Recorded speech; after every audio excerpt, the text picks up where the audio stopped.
하나님의 성품에 참여하는 자가 되라라는 제목으로 함께 말씀을 나누겠습니다. 오늘부터는 베드로후서를 좀 살펴보도록 하겠습니다. 베드로후서는 말 그대로 베드로가 쓴 두 번째 편지입니다. 베드로후서 3장 1절을 한번 보시기 바랍니다. 사랑하는 자들아, 내가 이제 이 둘째 편지를 너희에게 쓰노니. 그렇죠. 베드로가 쓴 두 번째 편지입니다. 그럼 언제 이 편지를 썼냐라고 하면 AD 66년에서 67년쯤인 것 같습니다. 베드로 전서는 AD 64년 전후쯤 썼다고 우리는 알고 있습니다. 그로부터 한 2년 정도 또는 한 1년 반 후쯤에 이 두 번째 편지가 쓰여졌습니다. 아마 1장 우리 14절 한번 보시면요. 이는 우리 주 예수 그리스도께서 내게 지시하신 것 같이 나도 나의 장막을 벗어날 것이 임박한 줄 알미라. 이 뭔 뜻이죠? 베드로가 죽을 때가 다 됐다는 걸 안다는 거죠. 쉽게 말하면 죽기 직전에 쓴 편지예요. 한마디로 유언 같은 편지입니다. 네로 황제가 황제로 있던 시간이었고 또 그래서 엄청난 핍박이 시작되었어요. 그래서 베드로도 이제 내가 죽는다는 것을 이제 알게 되었고 아마 죽기 직전에 쓴 편지가 아닌가 그렇게 생각이 되어집니다. 목적이 뭐냐면 베드로 전서는 핍박 중에 있는 성도들에게 위로하는 게 근본적인 목적이었다면 베드로후서는 크게는 두 가지입니다. 하나는 너희에게 잘못된 교사들이 있다는 거예요. 거짓 선생, 이단들 합쳐서 하여튼 잘못된 가르침이 있는 사람들이 교회 안으로 계속 들어오고 있다고 나 알고 있다. 그걸 주의해라. 경계해라는 거예요. 그 가르침에 빠지지 말라라고 하는 것이고, 두 번째로 그런 잘못된 가르침에 영향받지 말고 너희의 신앙을 올바로 성장시켜내라 라고 하는 거죠. 잘못된 가르침은 믿음을 무너뜨립니다. 특별히 그 중에서도 믿음이 뭐냐 이보다는 어떤 걸 쓰냐면 3장에 나중에 보게 되겠지만 3장은 주의 재림에 대한 이야기가 전체 3장에 다예요. 그러니까 지금 초대교회 지금 소아시아에 편지를 보내는데 그 사람들에게 무너지는 믿음 중에 하나가 뭐냐면 재림에 관한 믿음이에요. 주님이 안 오신다. 이런 쪽의 믿음이 무너지기 시작했어요. 잘못 듣던 사람들이 가르치는 거예요. 지금 주님이 금방 오실 것처럼 믿는 건 잘못됐다라고 이제 가르쳤던 것 같아요. 그래서 그렇지 않다는 이야기를 베드로가 하는 거예요. 그래서 우리가 든든히 세워야 될 믿음 중에 하나가 재림에 관한 믿음이에요. 그게 벌써 초대교회 때 바울과 베드로가 죽기 직전에도 벌써 그런 일들이 벌어진 거예요. 그리고 지금까지 2000년이 흘렀다고. 재림에 대한 언약이, 재림에 대한 믿음이 성경 그대로 남아있을 리가 없어요. 재림은 그냥 지식에 불과하지 실제로 깊이 있게 그렇게 믿지 않습니다. 여하튼 든든하게 세워야 될 믿음 중에 하나가 재림이었고 또 하나가 믿음이 무너지면 뭐도 무너지냐면 삶도 무너져요. 사람은 믿기 때문에 그 삶을 사는 거거든요. 그런데 다르게 믿으면 다른 삶을 살 수밖에 없는 거죠. 그래서 나중에 2장에도 읽어보면 많은 사람들이 성적으로 타락하고 부도덕한 삶을 살아가는 사람들이 교회 안에 일어났던 것 같아요. 왜 그럴까요? 그 믿음이 변질되기 때문에. 자기가 믿는 게 뭐냐에 따라서 그대로 그 삶을 살아가는 거예요. 근데 자기가 재림에 대한 믿음도 무너지고 여러 가지 믿음들이 무너지니까 그렇게 사는 거예요. 그래서 막 타락하기도 하고 막 이렇게 가는 거죠. 그런 것들을 방지하고 그 다음에 올바르게 믿음에 서고 그리고 계속 믿음에 성숙해지고 전진해 갈 수 있도록 하기 위해서 베드로후서를 기록하고 있는 겁니다. 크게 두 가지로 베드로후서 1장 1절에 11절을 이야기할 수 있습니다. 1절과 2절은 인사인데요. 예수 그리스도의 종 사도인 시몬 베드로는 우리 하나님과 구주 예수 그리스도의 의를 힘입어 동일하게 보배로운 믿음을 우리와 함께 받은 자들에게 편지한다라고 되어 있습니다. 인사지만 우리가 가지고 있는 신앙이 뭔지를 먼저 설명하고 있습니다. 우리 가진 신앙이 뭐냐면 하나님과 예수 그리스도의 의를 힘입어서 보배로운 믿음을 가졌대요. 인간은 스스로 구원의 문제를 해결할 수가 없습니다. 그래서 하나님과 예수 그리스도의 의를 힘입어야 돼요. 기억하실지 모르겠는데 작년인가요? 우리가 로마서를 본 게 올해인가요? 작년인가요? 올해입니까? 이제 정말로 옛날 이야기 같아요.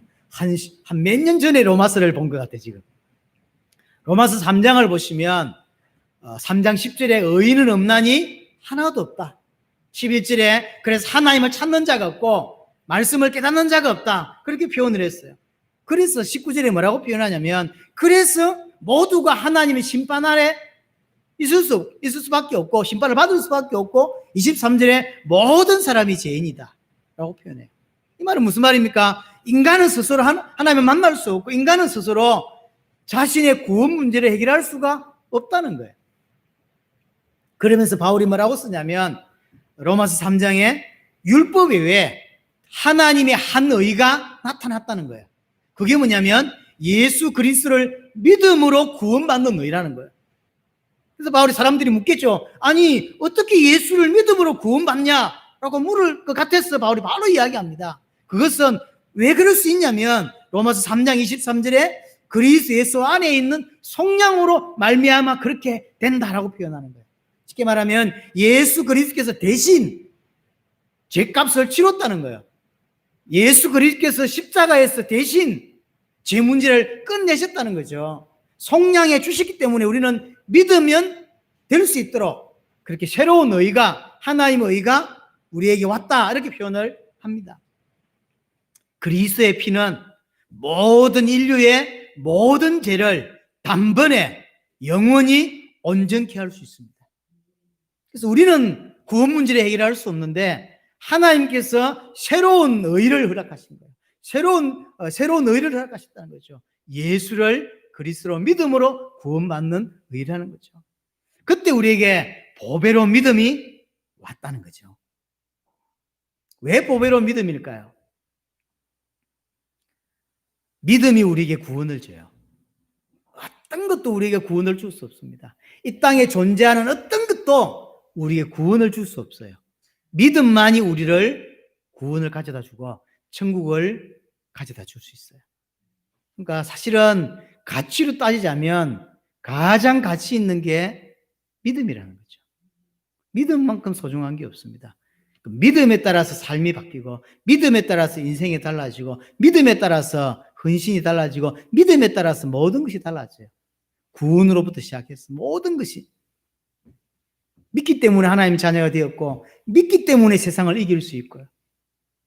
그래서 보배로운 믿음이에요. 베드로는 베드로전서 1장에서 그래서 금보다도 더 귀한 믿음이라는 표현을 쓰죠. 당시에 가장 가치 있는 것을 이야기할 때 금이나 뭐 이렇게 이야기했는 것 같아요. 지금도 뭐 금은 가치가 있죠. 그거보다 그 말은 무슨 말입니까? 세상에 있는 모든 것보다 더 가치 있는 게 믿음이라는 거죠. 하나님께서 허락하신 의로 말미암아 보배로운 믿음을 가졌다는 거죠. 그러면서 2절에 하나님과 우리 주 예수를 알므로 은혜와 평강이 너희에 더욱 많을지어다. 이렇게 보배로운 믿음을 가졌는데 우리에게 뭐가 필요하냐면 지속적인 지속적인 깨달음을 통하여 계속 더 그리스도를 알아가고 깊어가고 또한 은혜와 평강이 너희에게 더욱 많아진다라고 표현합니다. 구원받음으로 끝이 아니라 계속 더 알아가는. 여기서 암이라고 하는 것은 그노시스가 아닙니다. 그노시스란 말은 예를 들어서 제가 기타를 못 치는데 기타를 배워서 이제 치게 된 거죠. 알게 된 거죠. 그건 그노시스예요. 지식이죠. 제가 축구의 룰을 잘 몰라요. 근데 배웠어. 그래서 그걸 알게 되었어요. 그건 그노시스예요. 그건 지식인 거죠. 그 지식이 아니라 여기서 알미라고 하는 그노시스가 아니라 에피그노시스라고 표현을 해요. 그건 무슨 말이냐면 가장 쉬운 단어가 계시예요. 그러니까 하나님과의 인격적인 만남을 통해 계속 깨달아가고 알아가는 그런 걸 말해요. 제가 문재인 대통령을 알잖아요. 그것은 텔레비에 나오는 것이나 혹시 그분이 쓴 책이나 혹시 그분에 대해서 누가 쓴 책이 있으면 아는 정도가 그건 지식이지 그건 에피그노시스가 아니에요. 그냥 그건 그노시스예요. 근데 안다고 하는 건 제가 집사람과 같이 20몇 년째 살고 있잖아요. 이걸 안다고 해요. 함께 부딪히면서 살고 이러면서 진짜 아는 거. 그게 아는 거거든요. 이거 사실은 계시라고 표현할 수 있는 거예요. 하나님을 우리가 구원 받았잖아요. 하나님을 계속 더 알아가는 그거는 그노시스가 아니라 지식이 아니라 계시 차원으로 계속 더 알아가야 되는 거죠. 그때 우리의 인생은 더 풍성해지고 평강과 은혜가 더욱 많아진다는 거죠. 예수를 믿는데 왜 이렇게 공고할까요? 나는 하나님을 믿는다고 하는데 이렇게 공고하고 메마를까요? 알아가지 않기 때문이에요. 하나님이 내게는 그냥 지식에 불과하기 때문이라는 거죠.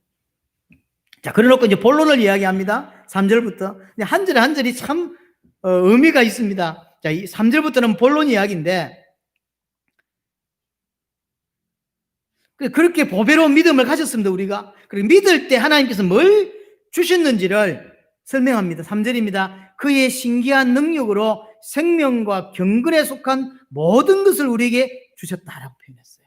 하나님이 우리를 통해서 보배로운 믿음을 우리에게 하나님이 주셨습니다. 그 믿음으로 말미암아 우리에게 와 있는 게 뭐냐면 생명과 경건에 속한 모든 것이라고 표현합니다. 생명이란 말은 창세기 3장에서 잃어버렸던 그 생명을 말합니다. 에베소서 2장 1절에 허물로 죽었던 너희를 그랬죠. 죽어있는 그걸 찬송가 중에서 잃었던 생명 찾았고 뭐 이런 표현 있잖아요. 그 생명을 말해요. 이 생명이 인간에게는 이제 없어요. 그래서 육신적인 생명만 있고 영적인 생명이 남아있긴 하지만 사실은 성경에서 말하는 생명은 없는 거예요, 우리에게. 그래서 생명은 누구에게만 있죠? 하나님에게만 있어요.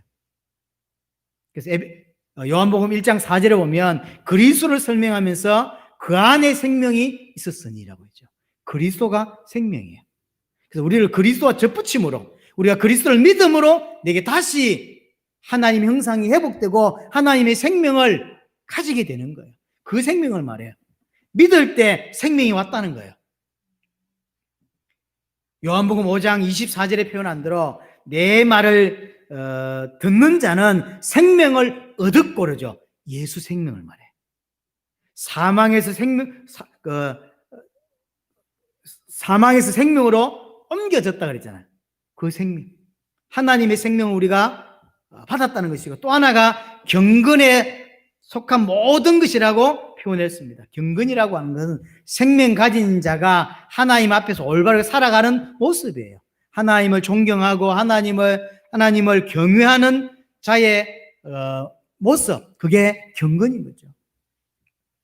그것을 우리가 받았다는 거죠. 근데 그냥 받은 것이 아니라 신기한 능력으로 받았다라고 표현합니다. 그러니까 하나님의 능력으로 성삼의 하나님의 능력으로 역사로 받게 된 것이 생명이고 또 경건이라고 이야기를 합니다. 그러면 성도의 삶이 이게 아주 정확하게 정리가 돼요. 성도의 삶이라는 게 뭐냐면 그 하나님 주신 생명과 경건을 누리는 것이고 그 누리면서 내 것으로 만들어가는 과정이 결국 성도의 삶인 거예요. 그렇죠. 하나님이 생명과 경건에 속한 모든 걸 주셨대요.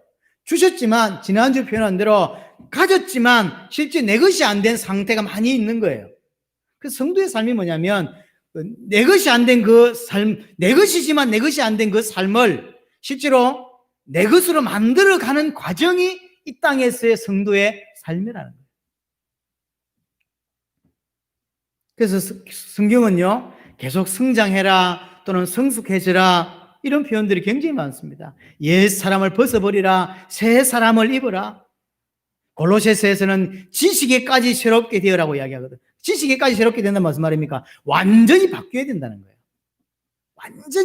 완전히 그리스도로 거듭나야 된다는 거죠. 바울은 디모데에게 편지할 때 경건에 이르도록 내 자신을 계속 연단해라 이렇게 표현을 했어요. 성경 어떤 분의 성경 대부분의 이야기는 요 이야기예요. 구원받은 자가 계속 구원을 이루어가는 거죠. 그래서 성경에 보면 믿음을 보충해라, 구원을 이루어라 이런 표현들이 계속해서 나옵니다. 어떤 사람들은 그것을 어떤 행위로 규정하는데 그렇지 않습니다. 행위가 아니라 구원받은 자가 구원을 완성해 가는 과정이에요.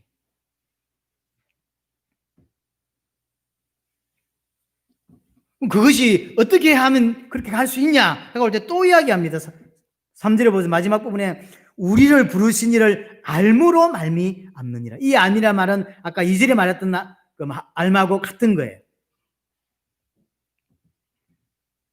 알므로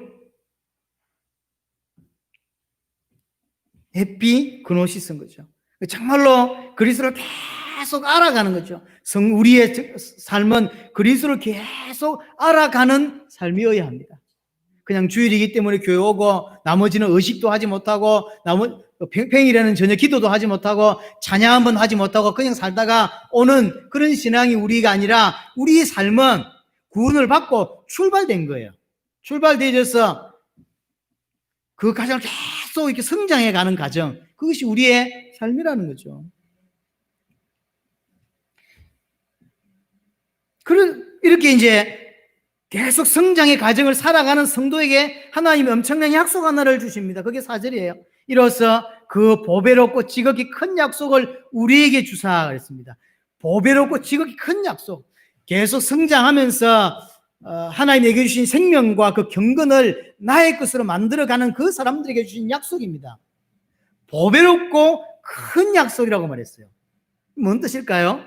하나님이 보실 때 가장 가치 있고 굉장히 중요한 약속이라는 거예요. 여기서 내 신앙을 돌아봐야 볼 필요가 있습니다. 하나님 보실 때는 하나님 주신 약속이 굉장히 보배롭고 가치 있고 귀중한 약속인데 인간은 생각할 때 별 소중하게 생각하지 않는다. 안 맞는 거예요, 하나님. 그렇죠? 그럼 그 약속의 내용이 뭐냐면 주의 재림으로 완성될 새 하늘과 새 땅이에요. 자, 3장 13절을 한번 보겠습니다. 3장 13절을 보시면 우리는 그의 약속대로 의가 있는 곳인 새 하늘과 새 땅을 바라보는도다. 하나님이 보배롭고 큰 약속이에요. 작은 약속이 아닙니다. 큰 약속인데 그 약속의 내용이 새 하늘과 새 땅이에요. 자, 계속 신앙의 성장을 해가면서 살아가야 될 우리에게 엄청난 약속 하나를 주셨다는 거예요. 그게 뭐냐면 새 하늘과 새 땅. 오늘 본문대로 하자면 1장 11절에 뭐라고 하냐면 영원한 나라, 예수 그리스도의 영원한 나라. 같은 표현입니다. 예수 그리스도의 영원한 나라. 이것은 결국 주의 재림으로 말미암아 완성될 나라고 그리스도의 나라고 영원한 나라고 새 하늘이며 새 땅이라고 성경은 표현합니다.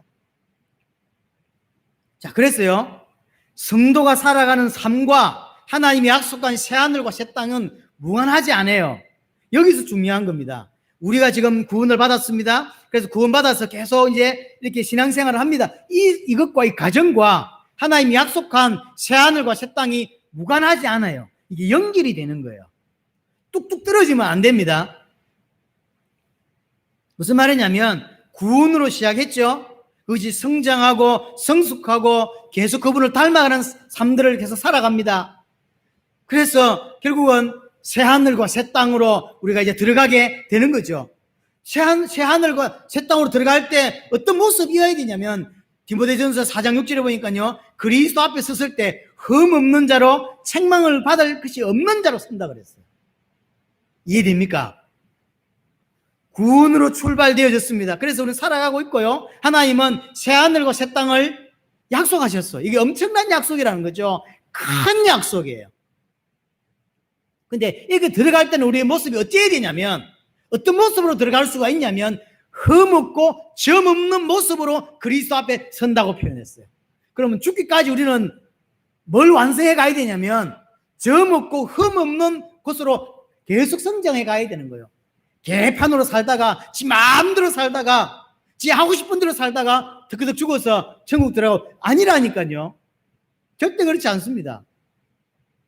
그래서 하나님이 가지고 있는 그림, 우리가 가야 되는 큰 그림은 뭐냐면 예수를 그리스도로 믿음으로 구원을 받았습니다. 이때부터 이제는 계속 그분을 닮아가는 삶을 사는 거예요. 그에게까지 자라가는 삶을 사는 거죠. 성장합니다. 변화됩니다. 그리스도를 닮아가는 거예요. 그러다가 점 없고 흠 없는 상태로 갔을 때 우리는 천국으로 들어간단 말이에요. 그게 온전한 그림이에요. 그게 성도의 모습이에요. 자, 그러면서 다시 4절 다시 보세요. 보배롭고 지극히 큰 약속을 주신 이유를 두 가지로 설명을 합니다. 자, 보배롭고 지극히 큰 약속을 우리에게 주사 이 약속으로 말미암아 너희가 정욕 때문에 세상에 썩어질 것을 피하기 위하여. 자, 성장해 가고 있고 우리는 새하늘과 새 땅을 들어갈 겁니다. 그 과정에서 새하늘과 새 땅이라고 하는 약속이 없으면 우리는 어떻게 사냐면 세상에 그냥 묻혀 살아요. 세상 사람들과 똑같이 살고 세상 사람들의 마인드로 산다는 거예요. 그래서 약속을 주신 거예요. 우리가 새하늘과 새 땅을 들어가야 돼. 그래서 우리는 세상에 묻혀 이렇게 섞여 살지 않도록, 세상 사람들 같이 살지 않도록, 세상에 썩어질 것을 이렇게 같이 살지 않도록, 뭐라 설명해야 될지 모르겠는데, 자, 예를 들었어요. 자, 특별 전형으로 우리 은서가 서울대에 이렇게 합격을 했다고 칩시다.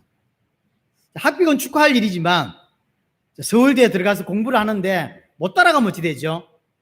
영어로 수업을 막 하는데 영어를 못 들어요. 그럼 결국은요, 3개월 다니고 자퇴하는 거예요. 그러니까 서울대 가는 것도 중요하지만 가서 공부해낼 수 있는 과정을 거쳐내지 않으면 충분히 공부할 수 있는 준비를 해내지 않으면, 예를 들어서 국어단도 외울 줄 몰라, 미적분도 풀 줄 몰라. 근데 소아과를 갔어. 서울대 소아과를 간 거예요. 그럼 미적분도 못 푸는데 그럼 합격이 중요한 게 아니라니까요. 빨리 중고등학교 과정을 거쳐서 충분히 서울대에서 공부해낼 수 있는 그걸 준비를 해야 되는 거예요. 그럼 우리의 삶이 그 삶이에요. 준비하는 삶이라니까요. 엄청난 보배롭고 엄청난 약속이 좀 우리에게 정해져 있어요. 저와 여러분들은 그 새하늘과 새 땅에 들어가게 될 거라니까. 들어가는 게 중요한 게 아니라 들어갔을 때 들어갈 수 있고 들어갔을 때 누릴 수 있는 그것을 준비해야 하는 과정이 지금의 우리의 과정이에요. 그래서 점 없고 흠 없는 과정으로 가는 거예요. 그래서 계속 성장해야 돼요. 여러분 10년 전 여러분들 모습을 살펴보세요. 그리고 5년 전을 보세요. 그리고 작년을 보세요. 그리고 올해를 보세요. 여러분들 신앙이 어땠는지. 계속 변하고 또 고민하고 갈등하고 하면서 성장하고 이런 사람도 있고 정말로 여전히 그 모습으로 살아가는 사람도 있다는 사실을 아셔야 돼요. 대한민국의 기독교인 중에서 정말로 변하지 않고 성장하지 않고 성장이라는 게 겨우 육신적인 어떤 도덕적인 성장만 생각하는, 그렇지 않습니다. 오늘 베드로가 두 번째 편지에서 말하고 싶어하는 이야기를 아시겠습니까? 믿을 때 우리에게 생명과 경건을 주셨는데 그 생명과 경건을 우리는 계속 알물 통하여 누릴 수 있고 풍성하게 할 수 있는데 이 사람에게 특별한 약속 하나를 주셨다는 거예요. 그 생명과 경건이 계속 내 것이 될 수 있도록 하기 위해서 엄청난 약속 하나를 주셨는데 그게 새하늘과 새 땅이라는 거예요. 그게 있으니까 마치 서울대 합격한 자가 서울대를 합격해놓고 서울대에서 공부할 수 있는 것을 준비하듯이, 그래서 수학이 모자라면 수학을 조금 더 공부하고 준비해서 들어가듯이 우리의 삶은 그런 거라는 거죠. 또 하나가 뭐냐면 신성한 성품에 참여하는 자가 되게 하기 위해서 약속을 주셨다는 거예요. 새하늘과 새 땅을 왜 약속하셨냐면 신성한 성품에 참여하게 하려고. 신성한 성품이라면 좀 우리 직역으로 하자면, 우리나라 말로 그냥 직역하자면 하나님의 성품에 참여하게 하려고 그랬다는 거예요. 하나님이 갖고 있는 생각을 아시겠습니까? 하나님 우리를 구원해 놓고 이제 천국 가자, 이게 아니라는 거예요. 하나님의 성품을 담고 하나님의 성품에 참여될 만큼 하나님은 어렵습니다. 우리가 계속 그 그리스도를 닮아가면서 의가 우리에게, 하나님은 거룩하신 분입니다. 그래서 거룩이 우리에게, 그래서 방탕하거나 술 취하거나 그런 삶을 살지 않는 거예요. 정말로 믿고 제대로 사는 자는 술을 먹을 수 있지만 정말로 내 안에 성령이 내주하시고 성령께서 내를 계속 이렇게 이끌어 가신다면 방탕한 쪽으로, 타락하는 쪽으로, 지 마음대로, 지 하고 싶은 대로 안 가는 거예요. 성령이 없기 때문에 그렇게 가는 게 아니냔 말이에요. 다 끝났다면서 지 마음대로 술 퍼먹고 다 끝났다고 하면서 지 마음대로 타락하는 걸 저는 봤거든요. 잘못된 해석입니다. 정말로 끝났다는 걸 믿기 때문에 이제 하나님의 성품에 참여하는 거예요. 내 같은 죄인이, 지옥가에 마땅할 내 같은 죄인이 하나님의 성품에 참여하는 거예요. 그래서 계속 더 거룩해지고 계속 더 그 의를 따라가고 공의롭고 사랑을 닮아가고, 하나님의 성품이 얼마만큼인지 얼마나 큰 것인지는 잘 모르겠지만 우리가 그렇게 가는 거예요. 이 땅에 사는 성도가 어디까지 가야 되냐, 이거예요. 하나님의 성품에 참여하는 자. 이게 하나님의 목표입니다. 그래서 성경을 다시 보시면 그리스도에게까지 자라라 이렇게 표현하죠. 우리가 어떻게 그리스도까지 갑니까? 그런데 성경 그렇게 표현해요. 바울은 에베소서에서 그리스도에게까지, 또는 그리스도의 장성한 분량까지 그렇게 표현하잖아요. 그래서 책망할 것도 없고 흠잡을 것이 없는 자로 서라. 하나님 앞에 딱 이제 죽었습니다. 하나님 앞에 섰을 때 책망하고 흠잡을 것이 없는 자로 앞에 서야 된다는 거예요. 그 가정이 지금 이 땅을 살아간 저와 여러분들의 가정이에요. 아, 난 예수 믿어. 난 천국이 보장됐어. 난 천국 가. 난 구원받았어가 아니라니까요. 구원은 계속 이렇게 가는 거예요. 구원이 출발일 뿐이에요. 근데 우리의 성품이나 우리가 갖고 있는 창세기 3장의 여러 가지, 창세기 3장 사건 때문에 우리에게 온 여러 가지 부분들이, 죄악성이 그렇게 만만치 않습니다. 우리가 그렇구나 이라고 한다고 해서 빨리 변화되거나 성장하지 않는다니까요. 정말로 영적인 싸움이 치열합니다. 내 속에, 바울도 그랬어요. 예수 믿은 지 수십 년 지나서 내 속에 두 가지 법이 있다는 거예요. 마음으로는 하나님을 섬기고 싶은데 삶은 하나님을 안 섬기는 쪽으로 계속 가고 있다는 거예요. 누가 나를 좀 어떻게 좀 해달라는 거예요. 그게 바울의 고백이에요. 그래서 성도의 방향은, 성도의 삶은 딱 두 가지로 정리할 수 있습니다. 하나는 방향이에요. 세계복음화. 성도는 어떻게 살아야 됩니까? 세계복음화를 향하여 사는 거예요. 돈을 왜 벌어야 되냐? 저것 때문에 하는 거예요. 또 하나, 그것만 있는 게 아니에요. 그걸 감당할 수 있는 내용이 있어야 되는 거 아닙니까? 그게 성장이에요. 그를 닮아가고 그를 의지하고 성숙해지고 그에게 자라고 흠없는 자로, 또 오늘 본문으로 말하자면 하나님의 성품에, 신의 성품에 참여하는 자가 되는 것, 그것이 우리의 내용이에요. 그 내용이 있어야 실제로 세계복음을 섬길 수 있죠. 외친다고 섬길 수 없습니다. 세계복음화 얼마나 똑똑한 사람이 많고요. 전 세계 현장에 얼마나 뛰어난 사람들이 많고 뛰어난 목회자가 많은데 조금 복음 이해했다고 내가 좀 외친다고 해서 그들이 따라오고 그럽니까? 그렇지 않습니다. 절대 좀 메시지 좀 한다고 해서 사람들 따라오는 게 아니거든요. 내용이 갖춰져야 돼요. 깊이가 갖춰져야 되고 남들이 따라올 만한 이런 것들이 준비되어져야 따라가는 것이고, 그래서 함께 세계복음화를 하는 거예요.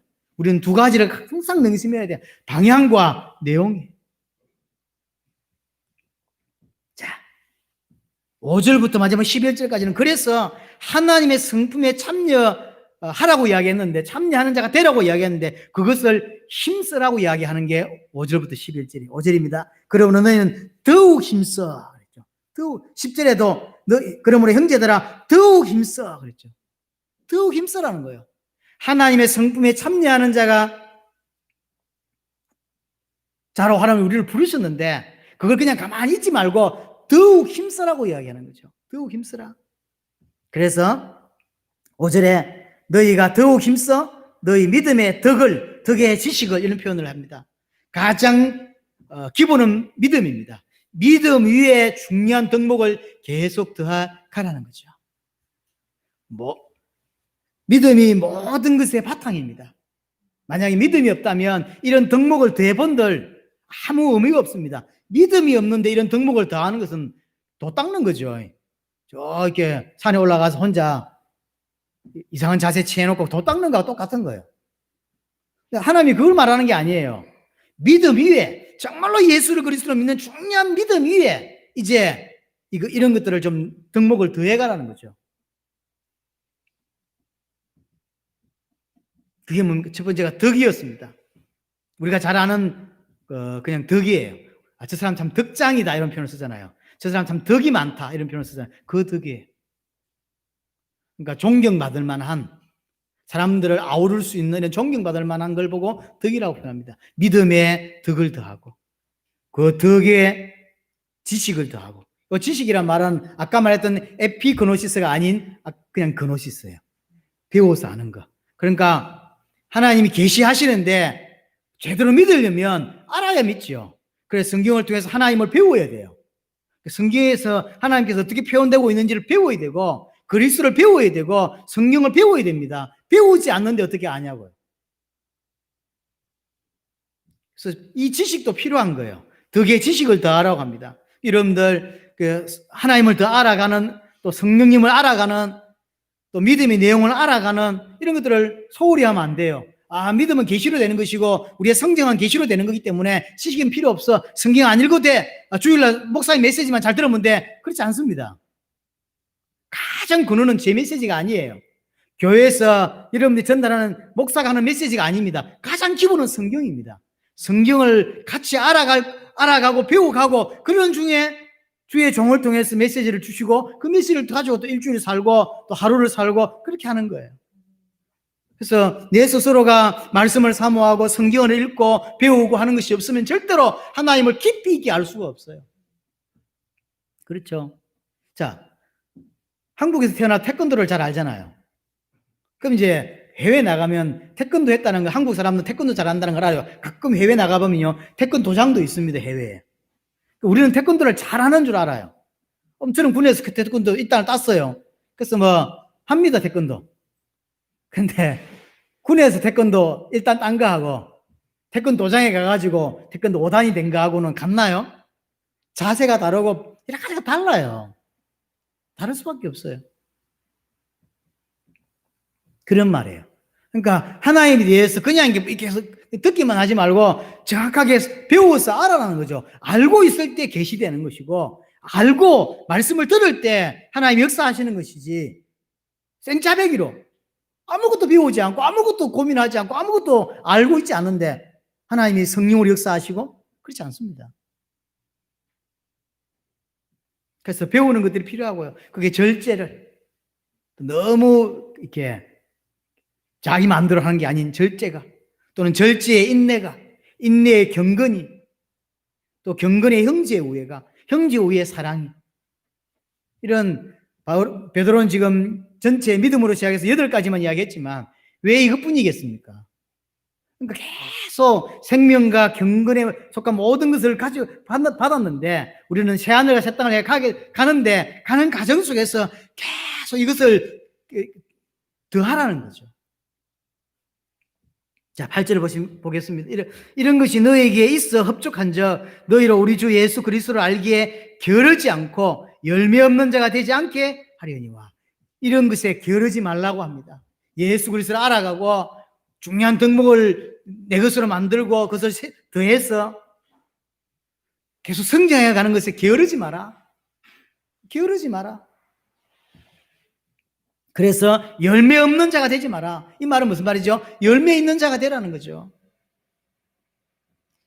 이 덕목을 더하지 못하면 어떤 일이 벌어지냐면 9절에 이런 것이 없는 자는 우리 앞에 말했던 8가지 덕목들을 말해요. 이런 것들을 이렇게 채우지 않는 자는, 이 말이죠, 명인이라 멀리 보지 못하고 그의 옛죄가 깨끗하게 된 것을 잊었다라고 표현해요.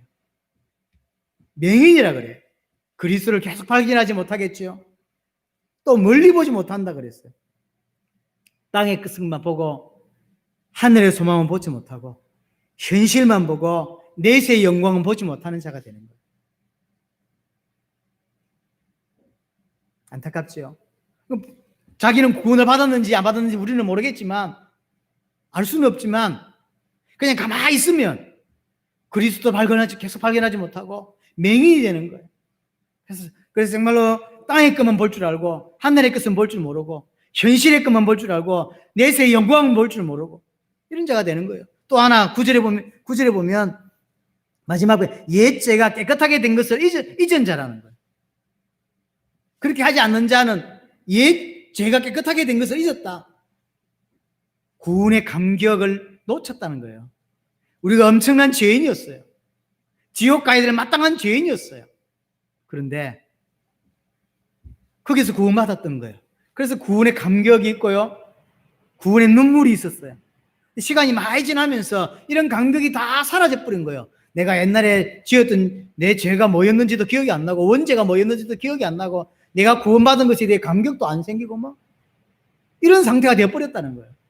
옛 죄를 잊어버렸다. 옛 죄가 깨끗하게 된 걸 잃어버렸다. 죄 사함에 대한 감격도 놓쳐버린 그런 자가 되어버려요.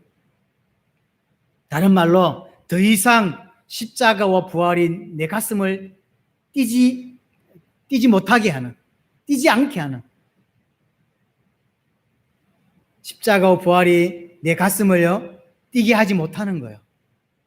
옛날에는 내가 구원받은 것에 울었고 찬양하다가 눈물을 흘렸고 너무 감격해 살았던 적이 있었는데 어느 순간부터는요 전혀 감격도 없는 이런 자가 되어버립니다. 성장을 안 하니까. 예, 하나님의 역사는 항상 과거에 있어요. 아, 그때는 하나님이 그렇게 응답하셨는데, 아, 옛날에 어떤 현장에서 전도할 때, 아, 그때 막 대단했었는데, 그런 거 있잖아요. 그때 막 영접을 몇 사람 했었는데, 뭐 이런, 항상 하나님의 역사는 과거에 있어요. 현재에 없어요. 그러니까 과거에만 머물러 있으니까 하나님이 나를 통해서 미래에 이루실 일은 이게 감각이 없는 거예요. 하나님께서 이렇게 하시겠구나.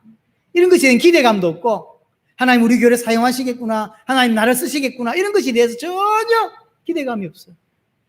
항상 하나님 역사는 과거에 있어요. 옛날에 그때 처음에 그 수련회 갔을 때 좋았었는데 그때는 내 참 뜨거웠었는데 지금은요. 하나도 안 뜨거운 거예요. 하나님의 역사에 무감각해요. 지금 엘살바도르의 두란노 대회가 진행되고 있습니다. 참 어려운 중에 진행되고 있습니다. 계속 기도해 주시기를 바랍니다. 올라온 그 글 읽어보셨죠? 그동안에 많은 어려움들이 생기고 특별히 청년들이 많다 보니까 경제활동을 할 수 없고 경제활동을 할 수 없다 보니까 결국은 많은 사람 떨어져 나가고 100명의 전도팀이 그때 구성되어 있었는데 이번에 36명 남았대요. 36팀 남았대잖아요. 다 떠나간 거예요. 너무 힘이 드니까. 그래서 지금 코로나까지 터져가지고 난리인데 이 중에 두란노대를 하겠다는 거예요. 어려운 중에 진행하고 있고요. 9개 나라 팀들이 또 이렇게 모여서 함께 진행을 하고 있습니다. 하나님이 귀한 은혜들이 있을 줄로 믿습니다. 계속 기도해 주시고 지금 거기뿐만 아니라 계속 지금 여러 지역에 우간다라든지 특별히 우간다 청년들 집회라든지 이런 것들이 계속 좀 진행되고 있습니다. 기도해 주시기를 바랍니다. 우리가 과거에만 묶여 있으니까 이런 것들을 잃어버리니까요. 하나님께서 우리를 통해서 이루실 미래에 대해서 너무 무감각해요. 관심도 없고 무감각한 거죠.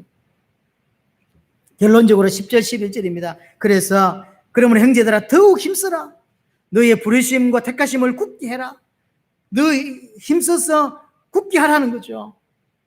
하나님 주신 구원의 축복들을 생명과 경건에서 모든 것들을 확실하게 하라는 거죠. 그걸 계속 누리고 내 것이 되게 하라. 든든하게 세워가라는 거죠. 그랬을 때 실족하지 않는다는 거예요. 왜냐하면 자기 것이 됐으니까. 믿음이 진짜 자기 믿음이 됐으니까 그렇게 실족하지 않는 거죠. 분명히 내 믿음인데 내 것이 안 된 사람들이 많잖아요. 내 것이 된 거예요. 그러니까 세상을 이겨내고 어려움을 이겨내고 통과해내고 그렇게 하는 거죠.